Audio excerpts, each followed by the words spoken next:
Aduh, Wong Rocky, wah hari ini kelihatannya baru selesai olahraga nih, seger banget ini ya, udaranya sejuk begitu ya di belakang ya. Ini masih ingat saya nih, habis lari.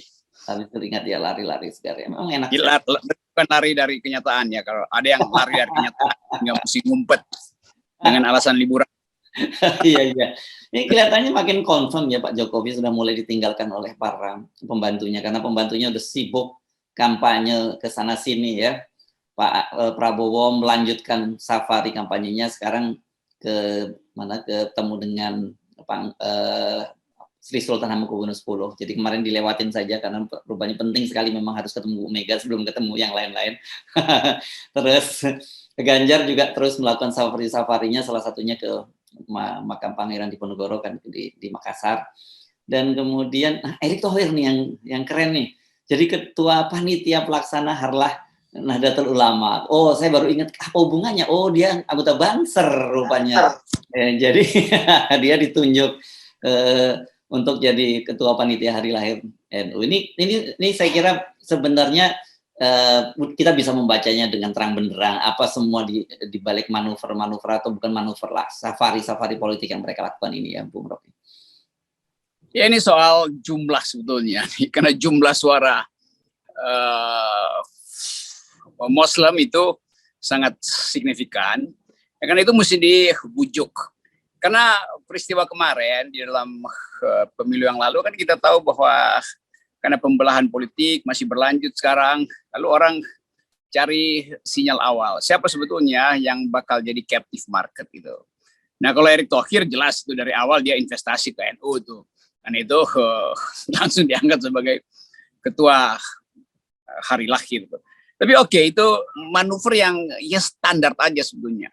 Kan kita nggak dengar ada orang manuver ke kampus, mendatangi BEM untuk adu gagasan. Kan itu lebih penting sebetulnya kan. Jadi buat apa itu manuver untuk cari elektabilitas kalau etikabilitas dan intelektualitas nggak dia peroleh itu. Nah ini soalnya nih, kita berupaya untuk membodohi masyarakat dengan demagogi. Oh udah ketemu bayangan Sultan Pangeran Diponegoro maka dapat wangsit di situ kan, macam-macam kan sinyalnya kan. Jadi bagi kita masyarakat Indonesia yang makin lama makin rasional menganggap bahwa ini manuver-manuver yang ya betul-betul kampungan gitu. Jadi ngapain minta restu segala macam, ya tunjukkan bahwa Anda punya otak, Anda punya wawasan, Anda anti korupsi, Anda anti threshold 20%, kan itu yang mau dihitung orang kan. Jadi buat apa masing-masing orang itu nyari elektabilitas kalau di ujung pada akhirnya 20% threshold itu akan mengarahkan kembali bangsa Indonesia dalam perpecahan itu. Dan artinya 20% itu adalah andalan oligarki itu. Jadi ini semua kalau dia nggak mau tempuh 0% threshold itu artinya ini permainan oligarki aja. Jadi semua pasang taruhan sebetulnya di dalam wilayah kebudayaan, sementara wilayah intelektualitas dan wilayah etikabilitas itu nggak diasuh. Ini jadinya tuh. Nah, apalagi kalau kita lihat misalnya Ganjar datang ke Pangeran Diponegoro, Pangeran Diponegoro itu kadron, biangnya kadron. Iya. Oh dia pakai bajunya baju Arab itu yang dianggap sebagai baju Arab tradisi Arab, hal-hal semacam ini nih. Masa cebong minta restu pada kadron kan ajaib kan. Kalau kita teruskan tafsir itu kan kita mesti teruskan tafsirnya. Tuh ngapain ke situ tuh? Nah, Pangeran Diponegoro adalah pemimpin Muslim, jelas bajunya begitu, tapi dia juga anti ketidakadilan itu. Walaupun orang sering anggap bahwa itu karena tanahnya diambil oleh Belanda, tapi tanah-tanah Pangeran Diponegoro itu juga diolah oleh rakyat. Sementara Ganjar, tanah rakyat itu diambil alih di Wadas, kan bertentangan kan konsepnya tuh. Dan Pangeran Diponegoro diasingkan, bukan mengasingkan diri tapi diasingkan. Dan mudah-mudahan juga mereka yang datang ke Pangeran Diponegoro juga diasingkan oleh Diponegoro tuh. Karena etikanya nggak sama tuh.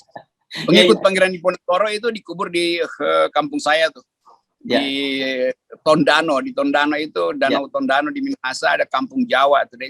Itu adalah Islam dan mereka baik-baik aja, bagus-bagus aja persaudaraannya tuh. Pangeran-pangeran, panglima-panglima perang Pangeran Diponegoro tuh, Sentot, Alibasa segala macam tuh. Jadi kira-kira ini pesan kita, kalau mau konsisten lakukan sesuatu berdasarkan kemampuan sendiri. Bukan nyari wangsit di tempat-tempat yang sebetulnya bertentangan dengan asas-asas demokrasi. Iya, iya. Saya ingat ini kalau Tondano ini dulu ada anggota P3 namanya Ali Hardi Kiai Demak. Ini rupanya keturunan Kiai Demak dari pengikut Pangeran Diponegoro yang diasingkan ke Ya, kampung halaman Anda ya ya. sih. Iya. Ke tanah lahir saya tuh. Iya. Oke, saya juga jadi penasaran memang saya buka-buka Pangeran Diponegoro itu dalam 2 lukisan setidaknya ya. Satu lukisan Nicolaas Peyneman ini Belanda yang membuat judul Penyerahan Diponegoro itu pakai bajunya jubah juga dan kemudian Raden Saleh membuat tulisan kontra ya yang menyatakan penangkapan Diponegoro dengan Polres. Tapi semua sama menggunakan pakaian jubah semua. Jadi benar kalau Anda menyebut tadi kadrun, ada cebong minta harus tuh ke kadrun. Tetapi poinnya bukan itu sebenarnya. Poinnya menurut saya adalah mengapa kemudian selalu bahwa dalam setiap kali pilpres umat Islam itu menjadi sasaran untuk dukungan. Tetapi ketika kemudian mereka terpilih, umat Islam ini kemudian dianggap menjadi faktor penghambat, faktor penentang dari penguasa. Dan yang saya kadang-kadang heran kenapa sering sekali juga yang disebut politik aliran itu selalu Islam. Padahal mereka sendiri kemudian juga mencari dukungan kepada umat Islam. Ya, kalau kita baca ulang deskripsi dari Herb Fate itu yang bikin teori tentang politik aliran, sebetulnya itu udah lama nggak ada tuh aliran itu. Karena kita ingin agar supaya apa yang pernah terjadi tahun 50-an itu berubah sehingga kita masuk di dalam politik yang sifatnya cross loyalties gitu, cross cutting loyalties. Jadi nggak perlu lagi misalnya kalau seseorang itu beragama Islam maka harus memimpinnya Islam. Nggak harus orang yang beragama Kristen memimpinnya Kristen. Nggak harus orang yang patriark itu milih sistem kerajaan tuh. Kan kita mau ada semacam saling silang identitas itu supaya hilang namanya politik identitas. Tapi justru negara nggak menginginkan itu karena negara terus memelihara politik identitas dengan cara apa? Dengan cara tadi itu mengeksploitasi seorang Muslim untuk kepentingan elektabilitas, lalu kemudian dijadikan target untuk memelihara stabilitas kan, ditargetkan untuk dipojokkan supaya seolah-olah stabilitas hanya bisa muncul kalau Islam politik itu tidak aktif. Lalu bagaimana Anda sendiri yang menginginkan masyarakat Muslim itu Anda bujuk supaya memilih kok? Jadi terlihat bahwa kita nggak mampu untuk bicara tentang demokrasi dalam bentuknya yang paling ideal gitu, atau mendekati ideal. Nah ini sebetulnya pelajaran mengapa partai-partai politik nggak punya agenda semacam kurikulum etika politik yang dari dulu kita anjurkan. Bikin kurikulum itu supaya berhenti politik identitas. Politik identitasnya bukan identitas. Kalau identitas itu bakal hidup terus kan. Identitas itu adalah bagian antropologi dari manusia. Ada yang merasa nyaman di dalam komunitas Muslim, ada yang merasa nyaman dalam komunitas liberal. Ya biasa aja. Tapi jangan kemudian dijadikan itu sebagai tempat untuk saling tikam menikam karena negara ingin tampil seolah-olah penyelesai masalah itu. Kan ini soalnya, sehingga saya ingin supaya masyarakat kita paham bahwa demokrasi itu menghidupkan ruang kosong untuk perdebatan sebetulnya, bukan diisi dengan hal-hal yang udah final tuh. Nah, yang sudah final itu diperdebatkan tuh. Doktrin agama sudah final, pasti sudah final. Tapi dalam soal politik pasti dia tidak final. Karena misalnya kita kan kita nggak mungkin mengganti kepercayaan kita kan, nggak mungkin kita mengganti Tuhan setiap 5 tahun. Tapi presiden bisa diganti setiap 5 tahun, bahkan bisa diturunkan. Presiden itu bukan bapak itu juga tidak kita pilih tuh, diberikan oleh Tuhan ayah ibu saya. Tapi kemudian orang anggap bahwa presiden itu bapak dari mana? Bapak itu bisa diganti, bapak bisa dicaci maki, kan nggak bisa kan? Kita sebut bapak presiden itu dalam upaya untuk basa-basi sosial, tapi dia bukan bapak, dia makhluk yang diganti setiap 5 tahun karena dia pasti berbuat salah tuh.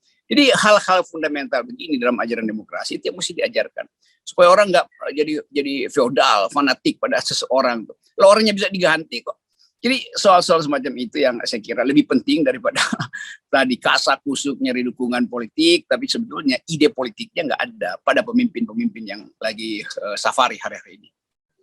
Iya. Dan kita sebenarnya gampang sekali membacanya ya, bahwa meskipun mereka menyatakan bahwa oh ini bukan safari politik, ini hanya silaturahmi biasa. Ya kita rasanya kita cuma ketawa saja dan itu kan mudah sekali membacanya ya.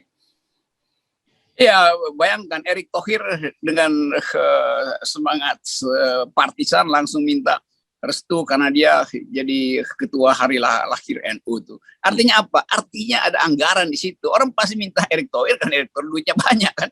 Kan dia nggak mungkin minta Hersbeno Arif walaupun Hersbeno adalah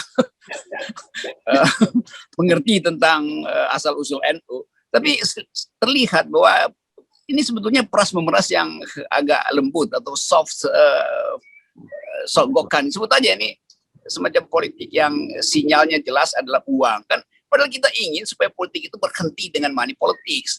Erick Thohir jadi ketua Harla NU itu juga sebetulnya kripto money politics sebetulnya atau pseudo money politics. Kan itu yang terbaca. Demikian juga Pak Prabowo pasti pesantren-pesantren akhirnya membuka diri.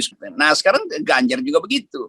Ganjar kayak nggak ada ide kan untuk mengaktifkan pikirannya. Coba berhadapan dengan LSM yang sedang membela Wadas, lalu kita debat soal pembangunan, lalu kita periksa kenapa Ganjar ingin menggusur Wadas sementara kemiskinan di Jawa Tengah itu jauh lebih parah daripada yang dia bayangkan kan, karena masyarakat Jawa Tengah itu udah miskin, jadi bukannya diasuh masyarakat Jawa Tengah supaya pendapatannya ini masih malah digusur kan konsekuensinya kehilangan pekerjaan tuh.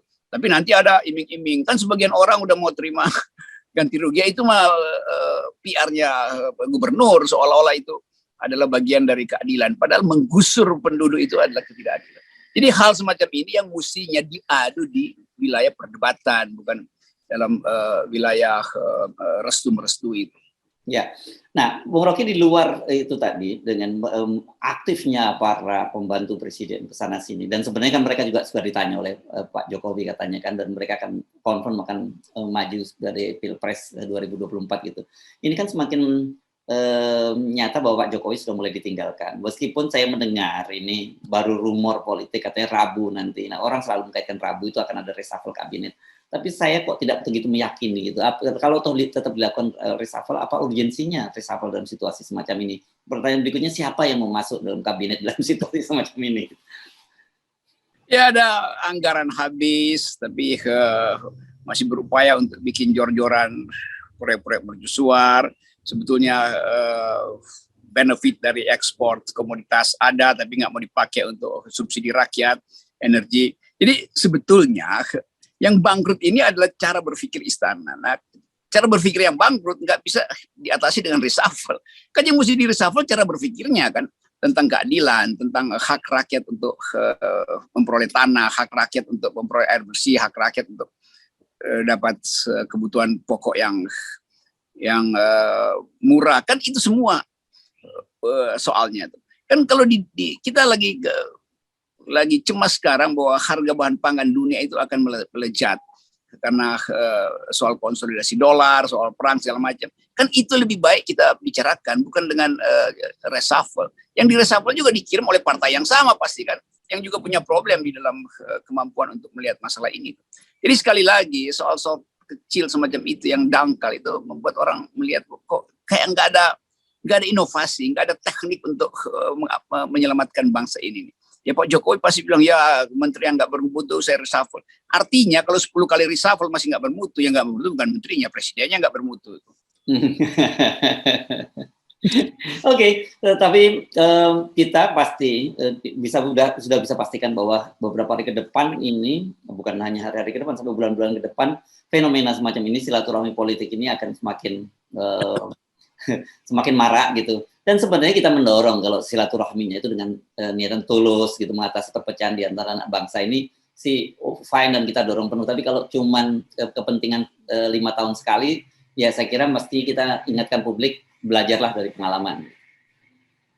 Ya, saya tahu bahwa gerakan mahasiswa, gerakan buruh juga akan safari ke tokoh-tokoh politik untuk memperluas wilayah oposisi itu. Dan safari di dalam bentuk demonstrasi pasti terjadi itu.